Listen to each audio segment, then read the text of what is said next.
ஒரு காலத்துல நான் உடைந்து போயிருந்தேன். யாரையும் சந்தேகிக்காத மனசு ஒரே நாள்ல எல்லாரையும் சந்தேகப்பட ஆரம்பித்தது.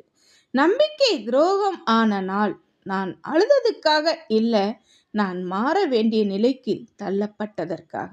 சில நாட்கள் சாப்பிட மனசு வரல, சில இரவுகள் தூக்கமும் வரல. நான் தப்பா என்று 100 தடவை கேட்டுக்கிட்டே இருந்தேன். ஆனா ஒரு நாள் கண்ணாடி முன்னாடி நின்னப்போ ஒரு உண்மை புரிந்தது. நான் தப்பில்லை, நான் ரொம்ப உண்மையா இருந்தேன். அதுதான் தப்பு. அந்த நாள் முதல் நான் என்னை சுட்டிக்காட்ட ஆரம்பித்தேன். யாரையும் வெறுக்கல, ஆனா யாருக்கும் என் அமைதியை கொடுக்கவும் இல்லை. நம்பிக்கை உடைந்தது, ஆனா நான் முழுசா உடையல. இப்போ நான் ஸ்லோவா மூவ் ஆகுறேன், ஆனா ஸ்ட்ராங்கா நிக்கிறேன். துரோகம் என்னை காயப்படுத்துச்சு, ஆனா அதே துரோகம் என்னை புத்திசாலியாக மாற்றிடுச்சு.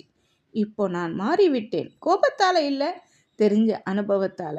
உடைந்த மனசு கூட மீண்டும் துடிக்க முடியும். ஏன்னா நான் இன்னும் நம்பிக்கை வைத்திருக்கிறேன். யார் மேல இல்ல, என் மேல. நிசப்தம் பேசுகிறது, சத்தமில்லா உண்மை.